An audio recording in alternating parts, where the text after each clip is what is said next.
Welcome, everyone. Welcome, and thank you for joining us today.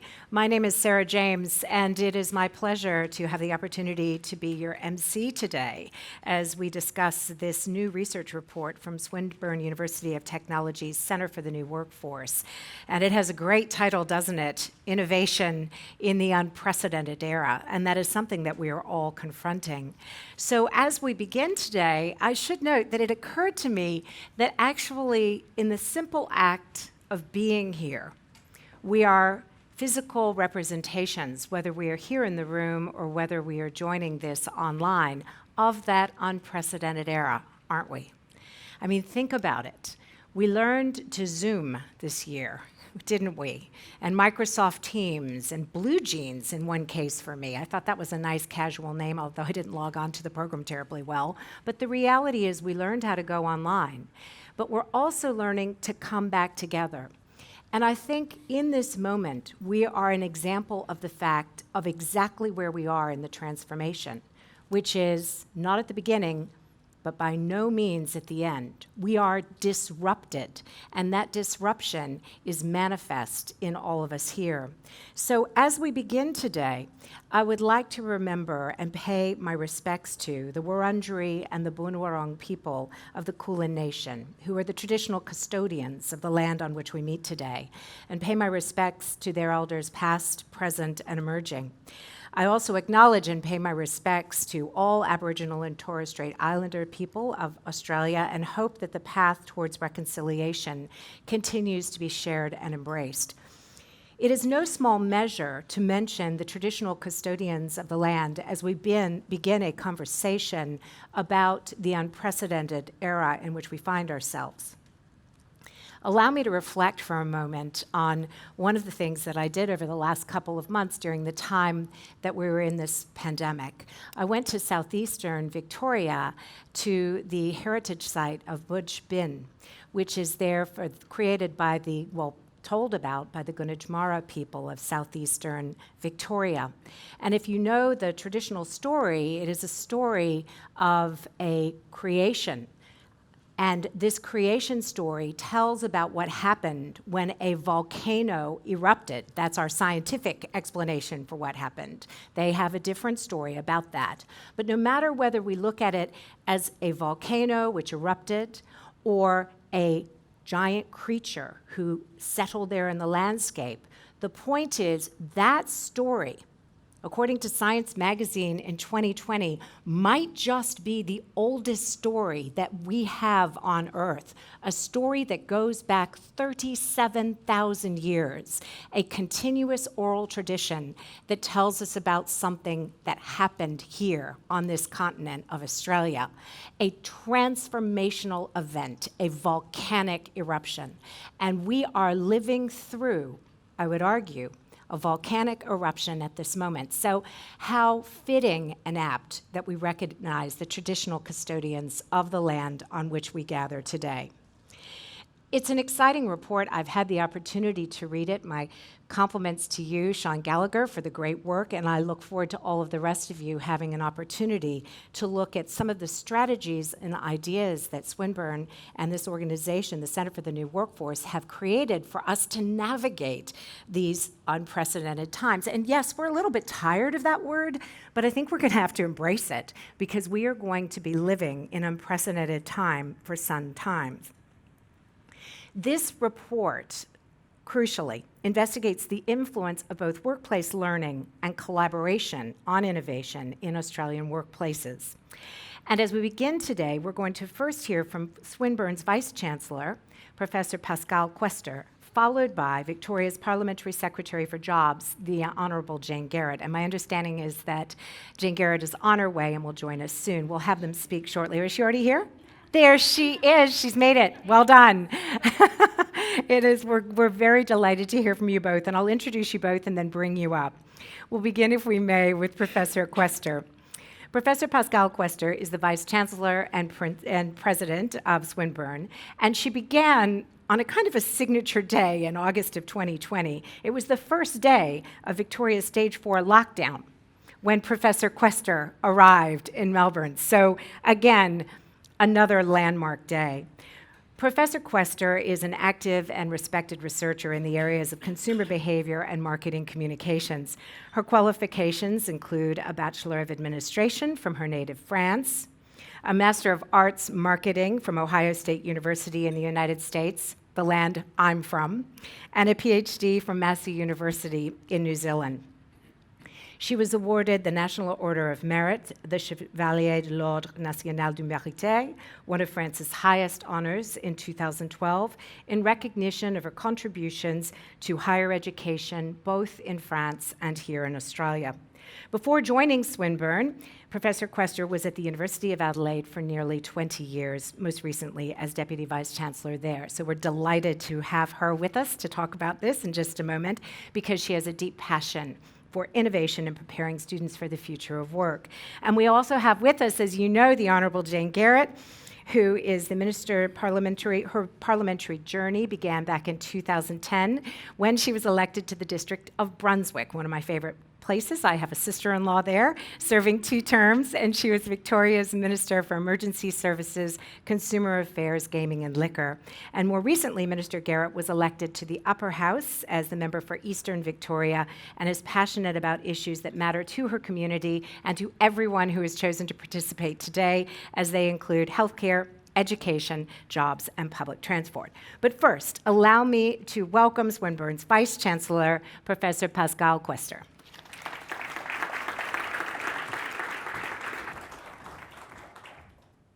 Thank you very much, Sara, and welcome everyone to today's launch of the Peak Human Workforce Report by Swinburne Centre for the New Workforce. And isn't that fabulous that we can be here in person as well as for our guests who are also online. Just like Sara, I think it's important that we also acknowledge that we're meeting on the land of the Wurundjeri and Boonwurrung people of the Kulin Nation, the traditional owners, the custodian of the land on which we meet. I pay my respect to the elders, past, present, and emerging. And of course, emerging is the task of a university to prepare the cohorts of the future. So a very important role for us. And I also acknowledge Swinburne's Aboriginal and Torres Strait Islander people, staff, students, alumni, partners, and visitors.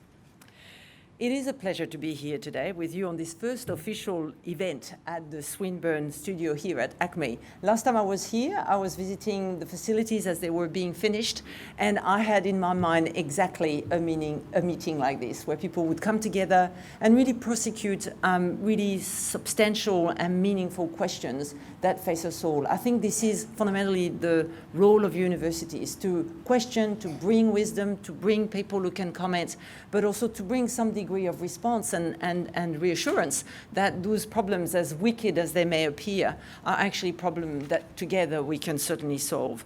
I'm here to also testify of the fact that when Sean started on his work, and this was before I joined Swinburne, he probably had no idea about the kind of full-scale experiment that was about to happen, because of course he collected his data in 2019, and then bang, as if on call, and I wonder, Sean, whether you will have some things to explain later, whether or not this was by design, that we were then thrown into what can only count as one of the most extraordinary experiments of humanity, really, as one, being thrown in this particular point where, as it happens, technology was part of the solution.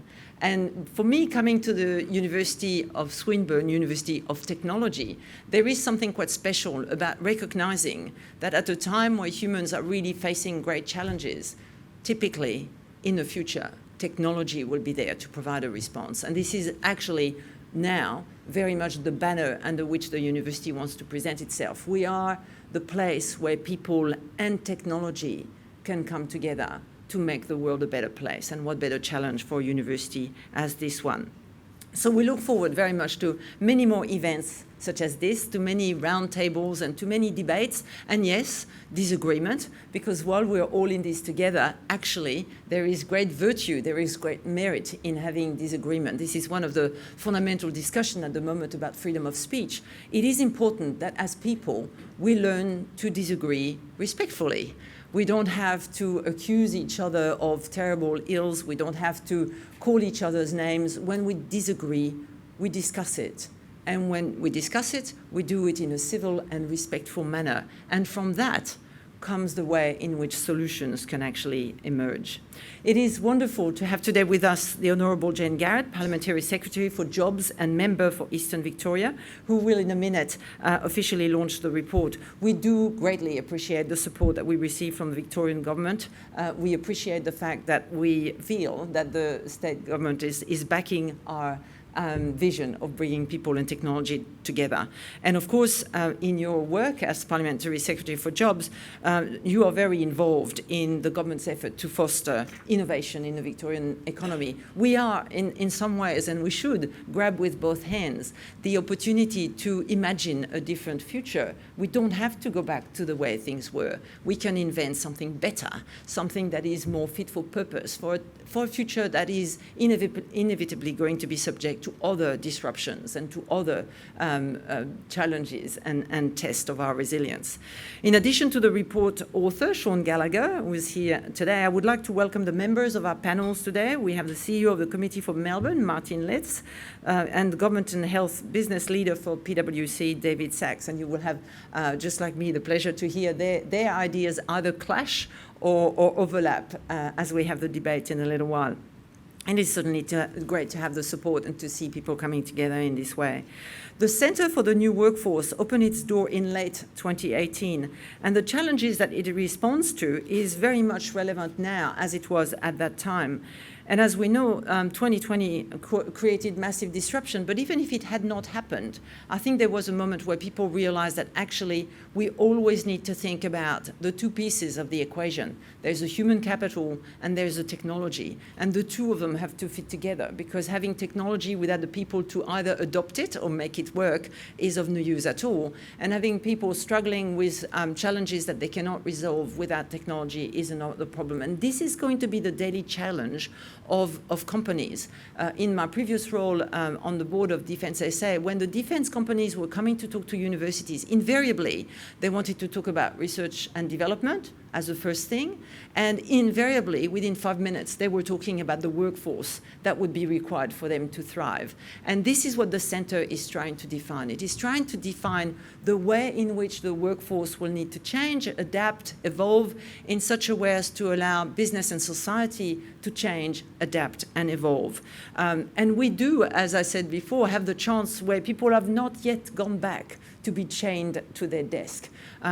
We do have the conversation around the university, and there are many people who are thinking with nostalgia about the time where the children would never interfere with a meeting and their dog would never bark in the middle of a discourse. And all of that, of course, is the way things were. But I think it falls on us to really think about how we can imagine a future of work that actually is less shackled by the particular logistics of having to be in the office, but more united about people wanting to get together, as clearly they do, in order to add value to the interactions that we have. So the report we are launching today shows Australian workers are motivated to improve their skills, to solve complex problems alongside with their colleagues, and to find new ways of creating value.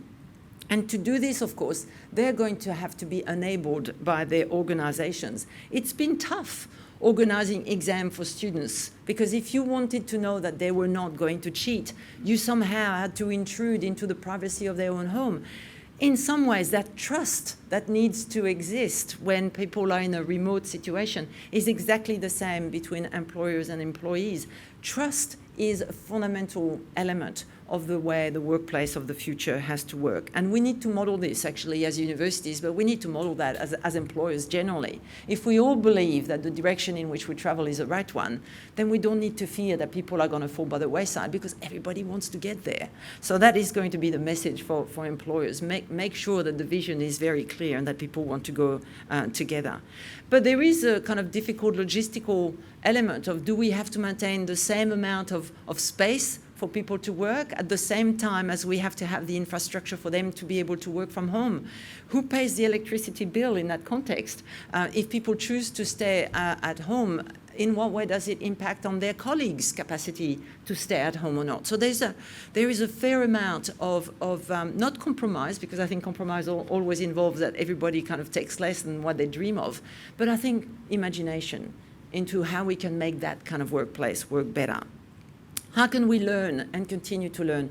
Lifelong education is a challenge. It is a challenge for individuals, for learners. It is a challenge for employers. It certainly is both a challenge and an opportunity for universities, because we think that lifelong learning is about finding an institution, and we are hoping that Swinburne is going to be one such, where you have an education partner for life.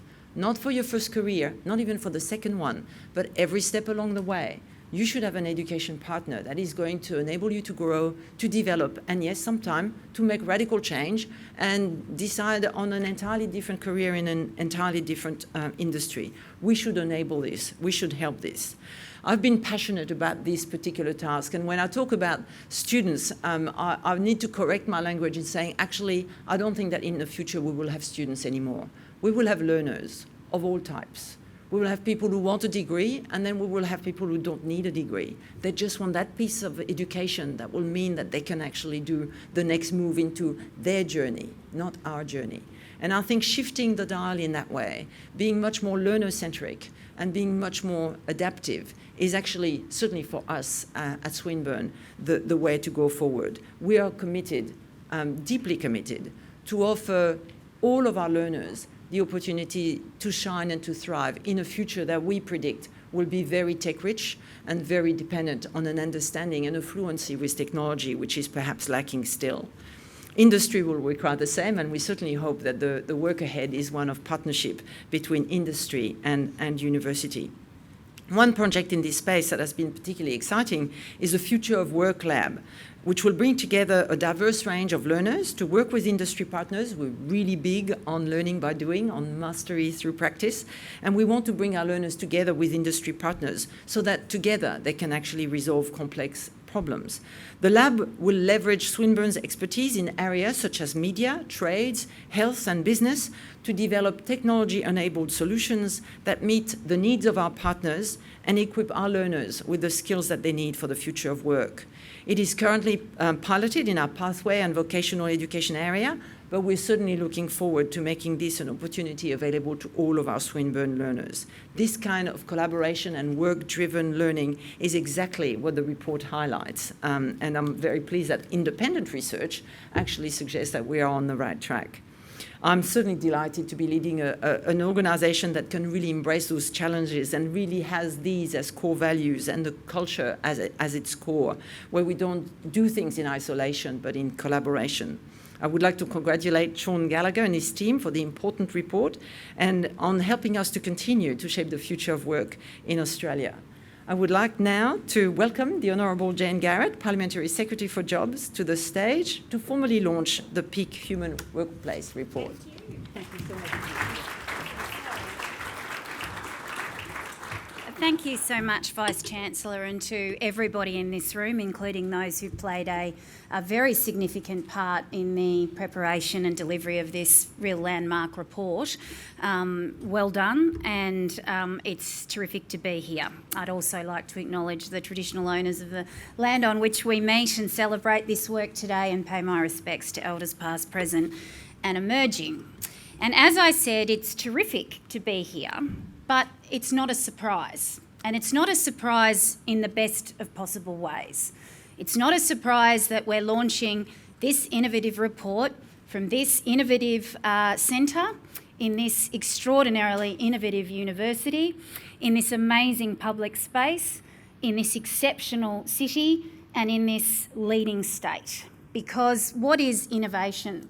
To borrow Professor Quester's language, innovation is a combination of things starting with imagination, backed up by courage, and necessary for it is community. And that is why I think Melbourne in particular and this state has always been a leader in innovation, in doing things differently, in doing things cutting edge, in taking the best from right across industry, education, government, community organisations, putting it together. We've always been ones to see that research should go hand in hand with the practical.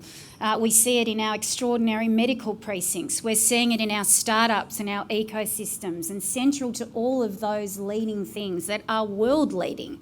we have our education institutions. And there is no greater respected education institution in this area of innovation, of working across disciplines and across areas of our community to get to the nub of things and come up not just with intellectual and academic theses and analysis, but about practical solutions that are going to change the way in which we live, work, do business, and indeed play in this extraordinary city. And so this, for me, is what this report is symbolic of. It's symbolic of a brave, innovative institution backing in its people to create a centre like this, which is right at the front foot of what the world is going through about this extraordinary, monumental change in how we work, how we live. None of us could have imagined 18 months ago all the embarrassing things that would happen on a Zoom meeting, and I have my most embarrassing and I can't share it. It was that embarrassing. But there's so many dinner party stories of this and that and the other, but through the strangeness and people sort of getting sore necks when they couldn't work out why, looking at people through the camera, we've adapted, we've changed. People are actually able to spend more time doing the things they love and not a 2-hour commute. Those are the things that form a tapestry of innovation that this report goes to the heart of and offers a real timestamp of where we're at and a framework of where to go. And I'm really pleased. This is exactly the excitement that the Victorian government feels about the work that is being done, the collaboration with industry, both big and small. It's not just about getting to the big players and the big tech, it's about getting right down. It's the next big ideas. It's encouraging people with the dreams to turn them into a reality. It's capturing the best we can out of our new workforce and workplace and making sure that we're ahead of the curve of what's to come, and this is an important piece of work for that. So I really do congratulate everyone involved, and I'm very proud to be part of this launch. And once again, just to give you that feedback of how highly Swinburne is viewed right across government and everywhere I go. You're playing a really critical role in this community, both locally and on an international scale. So thanks very much. Congratulations.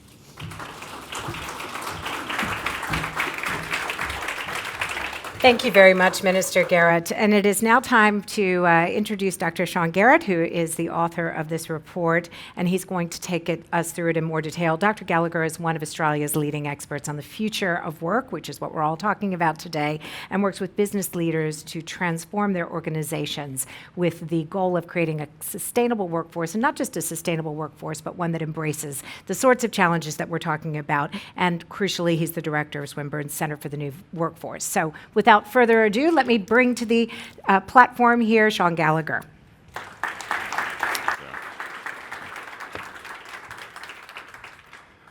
Good morning and welcome. It's terrific to be here and to see a full room in front of me, first time in 13 months. And of course, welcome everyone who's joining online as well.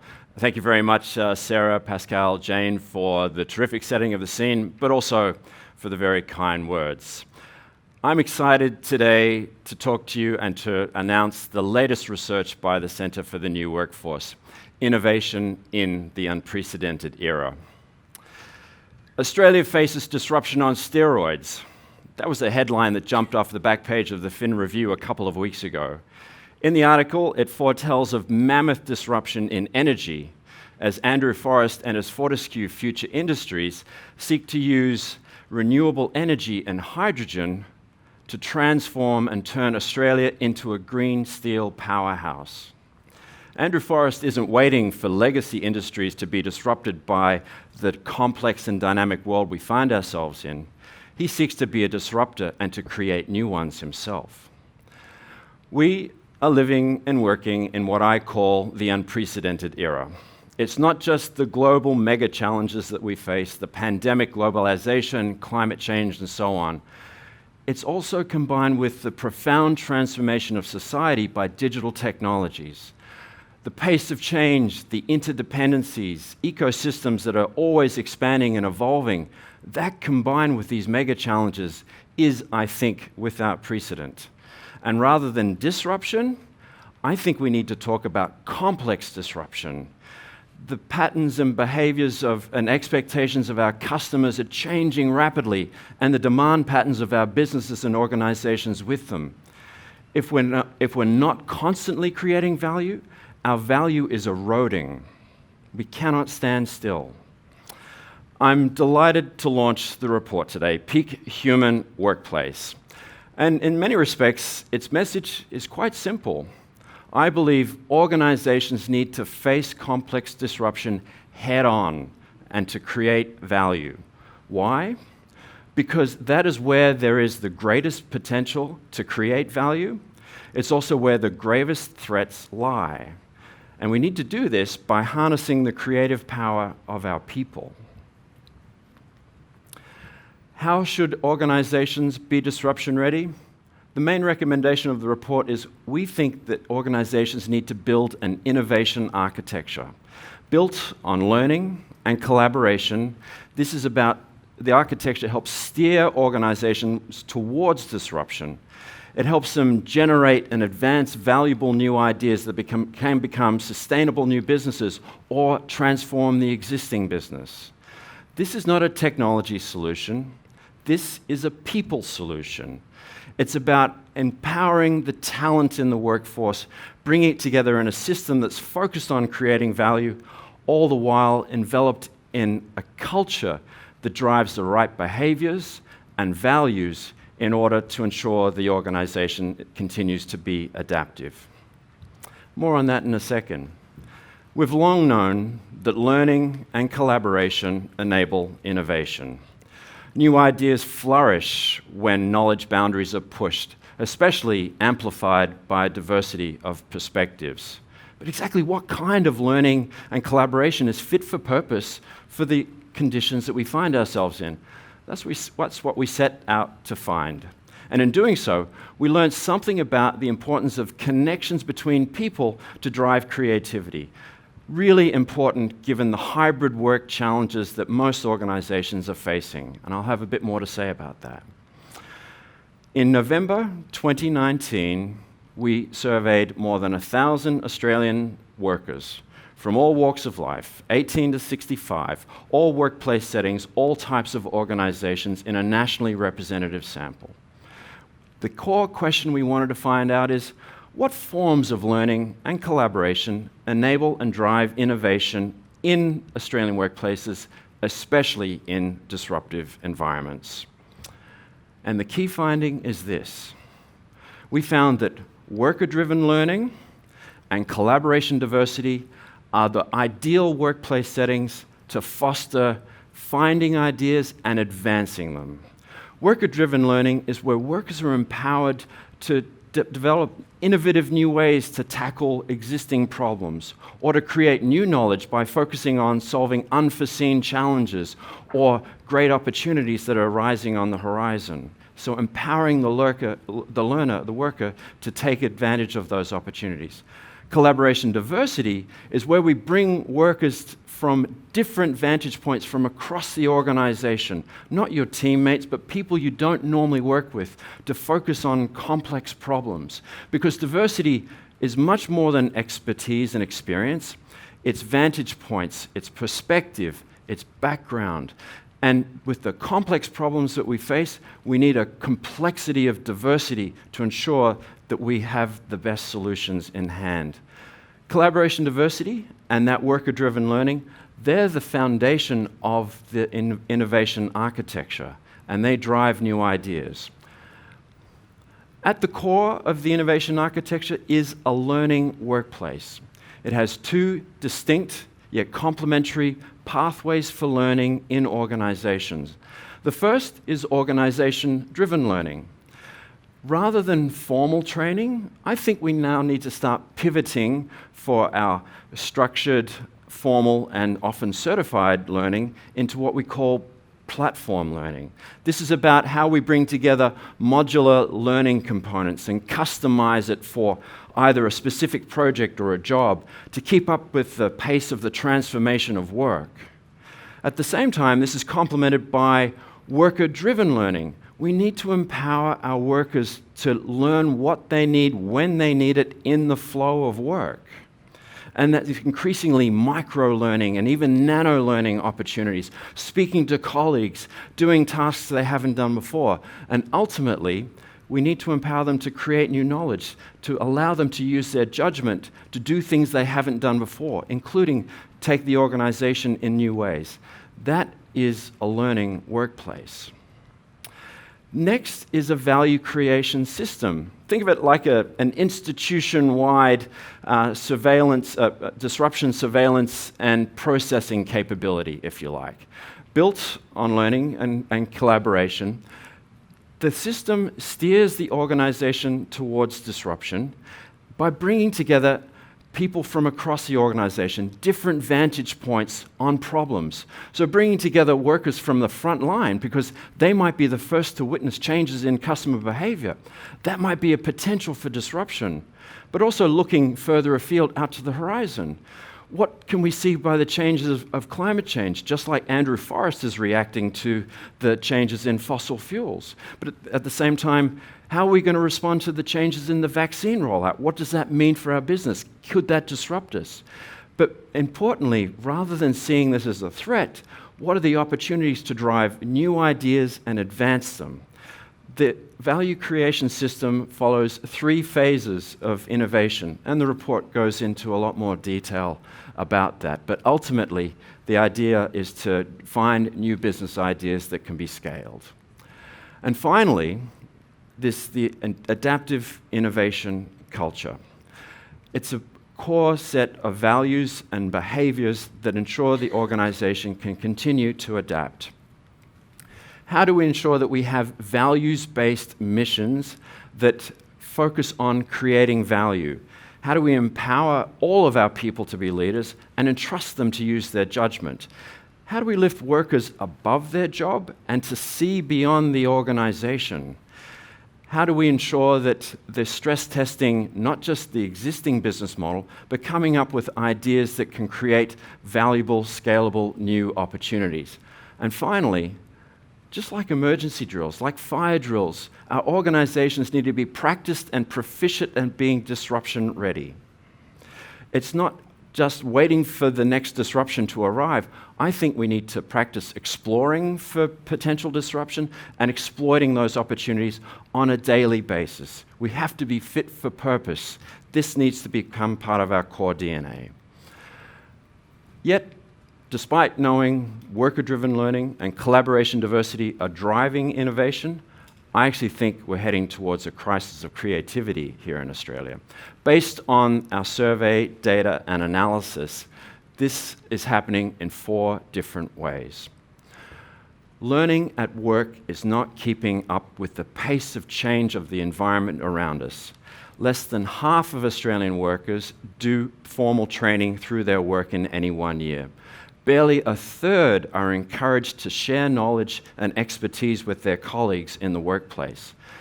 51% of Australian workers effectively do no learning at work at all.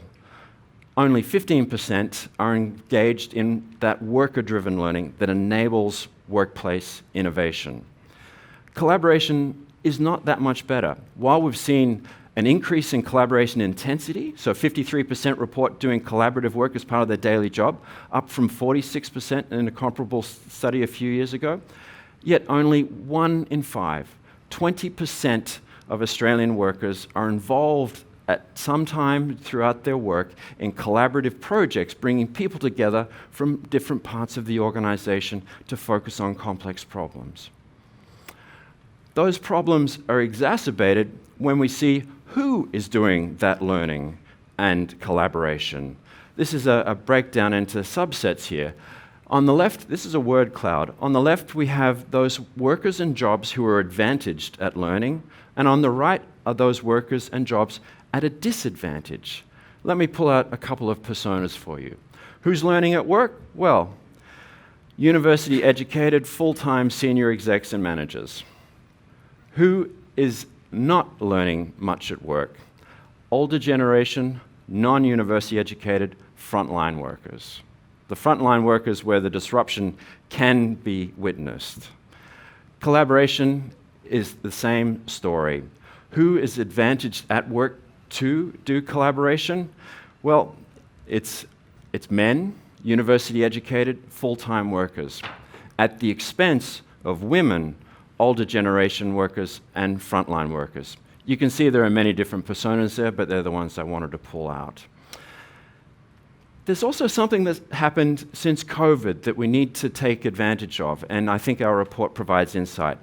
There's the decay of idea-generating connections across our organizations. When we started work from home, I think we thought this was going to be a disaster, yet productivity was maintained, even enhanced, through working from home. And that's because of the type of technologies that are used.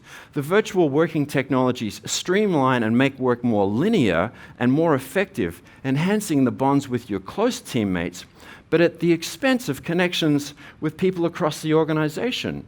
So a healthy networking structure is that on the left. You can see strong bonds between members of a team and strong bonds between teams across the organization. Productivity and creativity.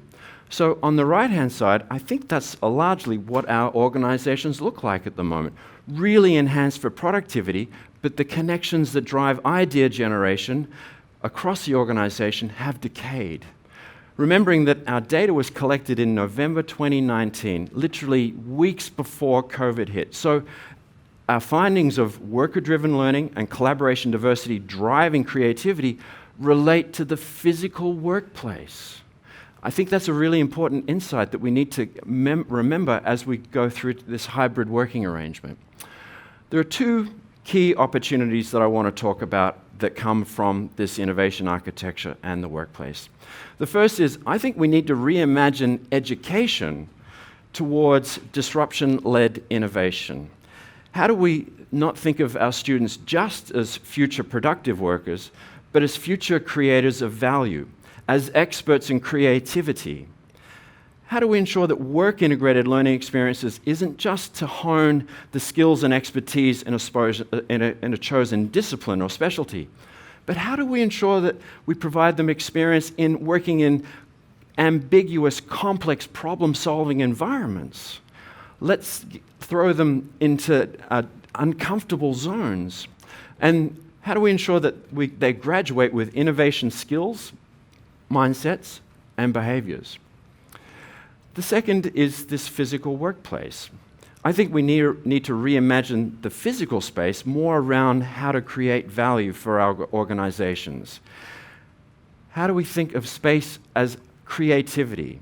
That coming to work is not about coming to sit at a computer and processing email. It's coming to challenge the status quo. So hybrid working, it's hard to miss headlines in any of the business newspapers these days about hybrid working.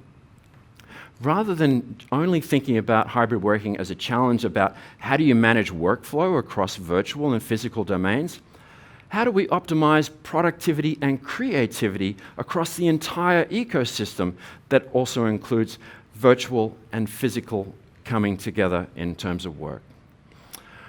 If you'll indulge me for a second, there's a flyer on your seat, and we're announcing that we'll be launching soon a product called Talent Compass. And it's really about taking a uniquely human lens on your business. So Talent Compass looks to optimize your business's what we call people drivers for creativity, and it hopes to help businesses become disruption ready. It aims to connect and reconnect people, build adaptive capability, and unleash creative potential. And certainly welcome you to take a look at the flyer, and happy to answer any questions. As the Vice-Chancellor said earlier, who would have thought what would have happened in 2020? Future of Work was a lovely discussion concept at conferences and McKinsey reports and so forth. And it was maybe 10 years off, this whole concept of future work. And then COVID-19 hit. I think there has never been a more important time for organizations to create value, because their value is eroding as they stand still. And in doing so, to transform their organizations. But to do that, it's about harnessing and unleashing the creative power of their people. The key finding of this report is the importance of learning and collaboration where workers are empowered to drive both of them. And in doing so, I think we need to start to reimagine work as a pathway to innovation. This research report and this event wouldn't have happened without dozens of people for whom I'm all very deeply indebted, and to the university for sponsoring this research as well. It's very fantastic. And of course, thank you to all of you here in the room and to everyone online. I very much appreciate you being here. Thank you.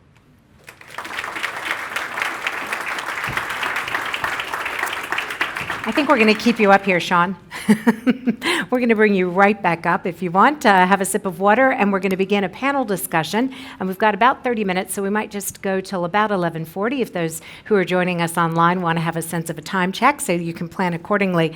And in addition to you, Sean, if I can have you join us on the stage, I'm going to ask a couple of other people to join us too. We're delighted to have Martine Letts, who's the CEO of Committee for Melbourne, and boy, does she have a lot of experience to bring to bear on this, not only in the for-profit space, but not-for-profit, national, international, many jobs, including being a former diplomat at the Lowy Institute, the China Business Council, and now is at Committee for Melbourne. So Martine, we're delighted you're joining us. And also David Sachs has just taken his seat. David leads PwC's Government and Public Sector Consulting team in Australia, and he is a member of PwC Australia's executive board. In particular, David has a keen interest in education and transformation in terms of business, so I think that's part of what we want to talk about today. And he sits on the boards of the Australian Council for Education Research and Smiling Mind. And now I'm going to do a quick move from this podium to sitting down to begin our conversation. But if I may ask you a warm round of applause for our panelists, please.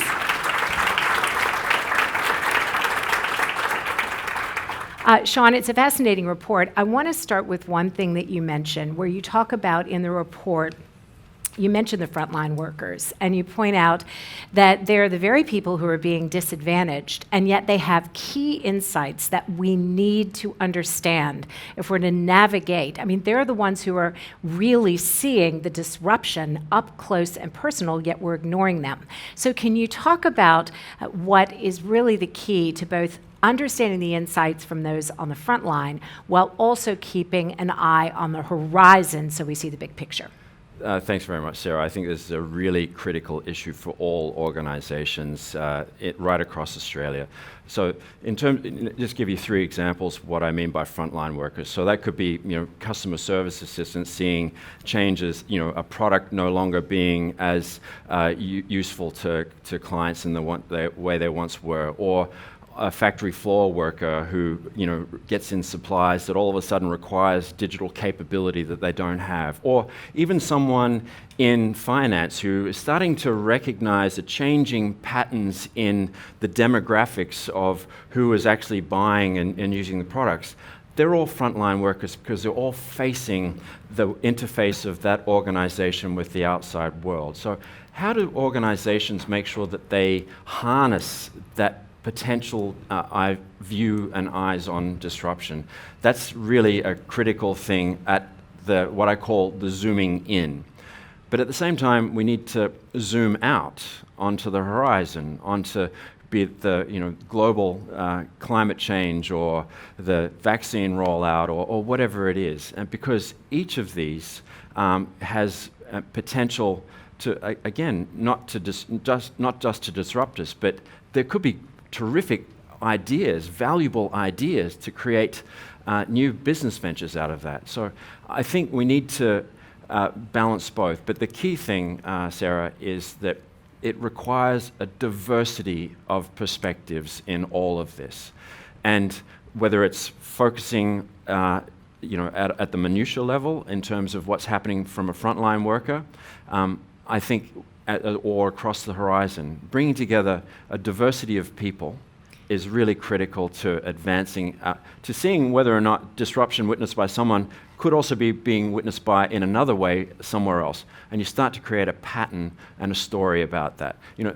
What I talk about in the report is the human competitive advantage. We are pattern-seeking, storytelling animals. That's what defines us. technology will never challenge us in that context. So how do we make sure that that is a living and breathing thing in our organizations for disruption? All right, if I can move from that to you, Martine, and you, speaking of horizons, in a way, that's one of the chief values that you bring to this. You're looking at a broad cross-section of what different organizations and businesses are doing. You have an opportunity for a bit of big picture. If I could ask you first to just reflect on what you've seen amongst those businesses during this time. It feels like we're living in an experiment. We certainly are. We're living in a very big experiment, and even though, to Sean's point, we are good at detecting patterns, I'm not entirely sure that any of us will be brave enough to predict how we will emerge from this. And indeed, whether we've got enough time for, this is a kind of an interesting way I think of looking at it, but the opportunity that COVID has given us to leverage off a crisis in a way that will put it into the next way of doing things that the report suggests. And I think, and the Vice-Chancellor also spoke extremely eloquently about this. And indeed, the Committee for Melbourne itself was also experimenting with this idea of disruption through its Melbourne 4.0 report, where we looked at whether we were prepared, and including in the area of future skills, for the big disruption that the fourth industrial revolution was bringing. You spoke about the fact that McKinsey was talking about it, but I would like to say that actually with Swinburne's help, with the former Vice-Chancellor on our panel, we did actually look at what does this look like in the real world and how do we prepare for it. So we took the conversation to the community, and that was because we are a cross-sectoral organisation. We have representatives from the banks, from the consulting firms, universities. We have practically all of Melbourne's universities, huge source of inspiration and innovation for us, but as well as architectural organisations, transport providing companies, health companies, and our aim is to bring the strength of that cross-sectoral membership to generate some creative ideas. And we've come up with some pretty good ideas, I think, for how we prepared, and future skills was definitely one of them. And we were absolutely clear that we were not prepared. We did not have the right skills for the future. And that industry needed to be brought into the classroom, where again, Swinburne has been a leading university in bringing industry into the classroom. One final point, our what we call our leadership training group, the Future Focus Group, the big project that they engage in is one where they have to collaborate across, you've got people from the Walter and Eliza Hall through to somebody from the Department of Jobs, Precincts and Training, from a university, from an architectural firm, working on a project that will leave a lasting legacy for Melbourne, where the biggest challenge for them is to work across boundaries, across experiences, across their specialisations to create something really new. So in many respects, that is something that we've been focusing on as a committee for quite some time. David, I want to come to you in one moment, but just because you mentioned collaboration and diversity, I just want to follow up on that, if I may. That's really an important point that comes out of this report. We're not doing well enough with diversity and collaboration. Are you seeing that through your work at the Committee for Melbourne? Yes, we are. And not just diversity in the way that one would expect, which is important for gender diversity, ethnic diversity, professional diversity, but also our continued tendency to work in silos. So we at the committee for a long time have been calling for far greater collaboration between the business world and government, for example, in trying to resolve some complex problems. So we see even at the really high level, we see a problem with lack of diversity, or maybe even a lack of trust that we have the luxury to storm before we form, and I think again this crisis and even the kind of understanding of where technology is leading us gives us a great opportunity to get those settings right. All right, David, if I can turn to you. One of the other recommendations in this report regards an issue that's pretty significant here in Melbourne, which is how we utilize office space. Now, it's no secret in this city that this was a ghost town. I mean, one of the exciting aspects of all being here together is we're back, but we weren't. So how do we reimagine being back? Is it going to be BC like it was before COVID, or is it going to be substantially different? I think I probably agree with some of Sean's premises here, that anyone who's going to, and actually some of your opening comments, Sarah, anyone who's going to accurately predict the future and how this will absolutely play out with a high degree of validity is probably guessing on one level. I tend to agree, though, with Martine that one of the observations I'd make across certainly our business and our clients is that the framing that people have for that question, be it a threat, gee, I need to get people back into the office, I need to be productive if I can't see them, they're certainly picking up that problem one way. I think those who are seeing it more as an opportunity, and we certainly do, are probably picking it up another way. I think a couple of the great ideas and interconnections here between the future of work, one for me is around infrastructure and the degree to which infrastructure actually plays a role in shaping how we may work, where we may work, the type of work we do, such as, what will Melbourne be like? Imagine if this COVID had hit in 2050 when SRL was up and had been completed. How might our institutional and city response and state response have been quite different? Or how would Sydney be if this had hit in 2030 when they had the 3 CBDs up and running? Well, yeah, and infrastructure is a fascinating issue here because there's infrastructure and then there's microcultures which sit inside that. So, for example, could you explain what's happening, what you're seeing specifically at PwC when you lay out what's happening in different cities in Australia? We've had a very interesting response inside the firm to COVID and reopening our offices. And to your question of microcultures, there's at the executive, there's much I don't understand because I'm new to the job, but there's one thing in particular, which is the return to work rates. We've seen, if I take Adelaide and Perth, for example, which are 2 cities have had very little impact. I was in our Adelaide office this week. It's jammed. You cannot get a desk. It is chockers, colloquially. Perth is only at about 50% return to work. Is that because they're all at the beach? Well, it could be that. I must say I'd quite like to be at the beach with them, but it is just fascinating. And that's, I think Martine has some data from the Property Council on the degree to which that is actually holding true across sectors. But what about Sydney versus Melbourne? Are you seeing anything in terms of those two? Melbourne's busy, Sydney is not as busy yet. So what do we make, just before we move on, what do we make of that, David? We, as a firm, one of the first questions that we're facing into is that a problem for us? And we tend to think it isn't, because if, to Sean's point, our view is innovation is worker-driven, it needs to be led by our workforce. And an example of that is a program we're rolling out for every person in the firm about digital.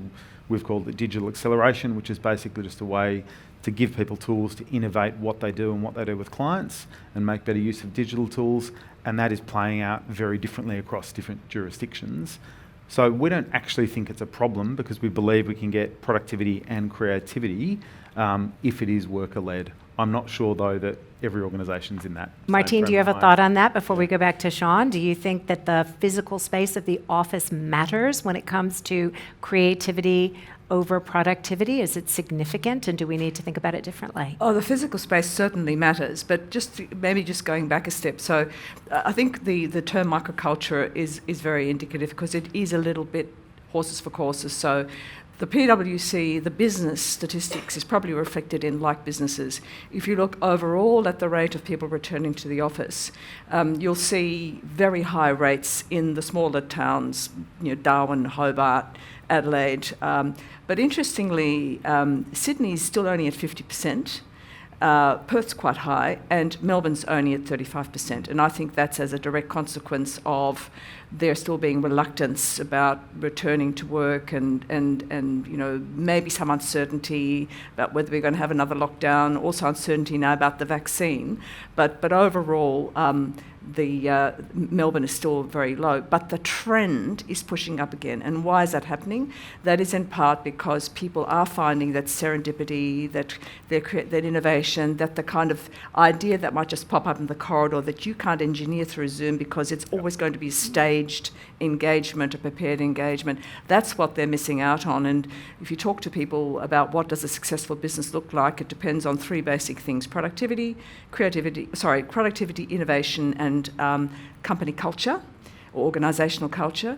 You can probably improve your productivity working from home, but those other two legs of the stool are going to be very hard to manufacture in a two-dimensional environment.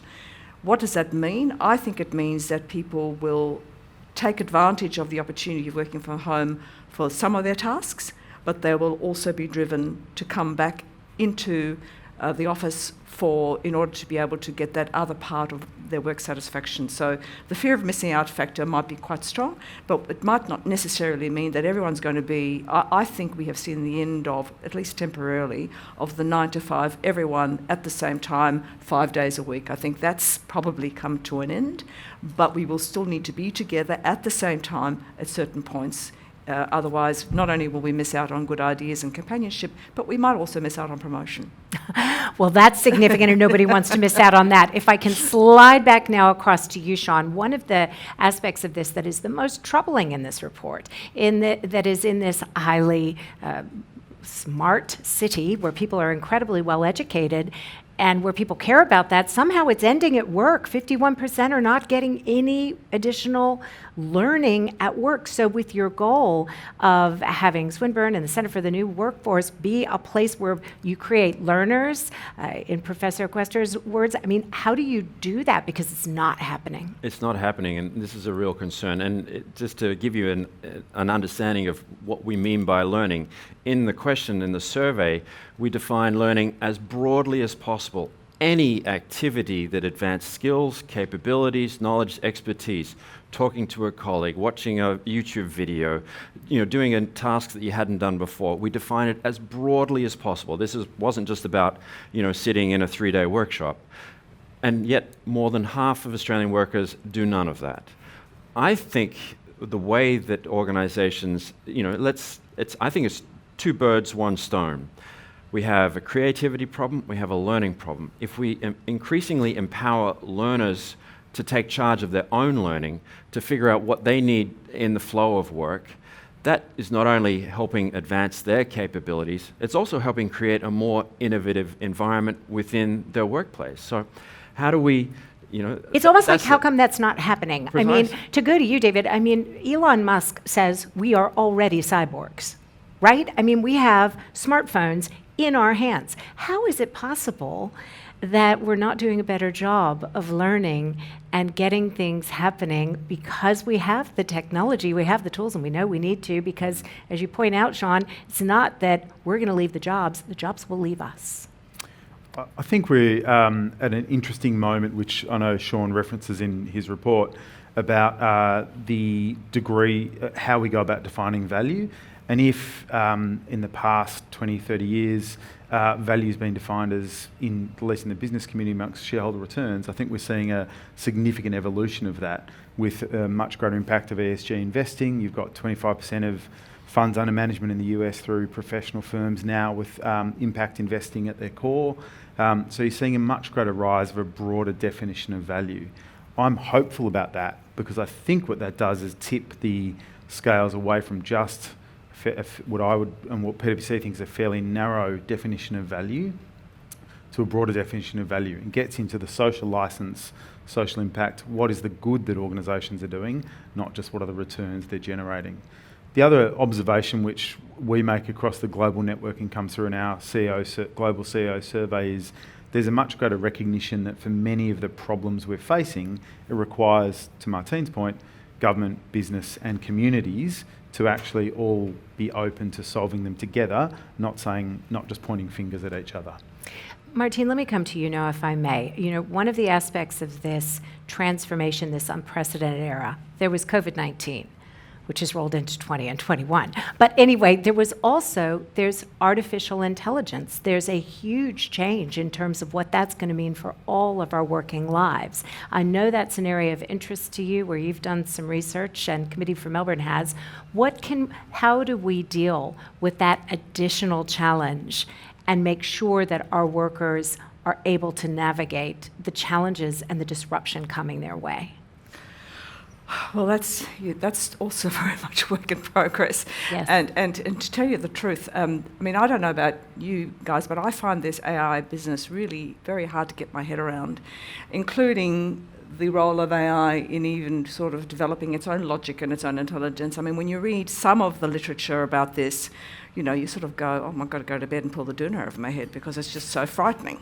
But at the same time, we're living with AI already. It's already enabling a lot of technological development and, helping us logistically. And, the digital, we did at least have digital platforms on which to communicate in a way that we didn't think was possible even 5 years ago. So it's the question really is, how do we marshal the power of this technology in a way that it does not create greater disparity, that creates value for everyone, and that enables everyone to participate on an equal footing? And there is a big risk there that there will be, once again, the countries that have access to the technology, highly developed systems, to be streaking ahead in comparison to the others. At the same time, there are also fantastic opportunities. You think about Rwanda, that now gets its medicines delivered by drones without having to.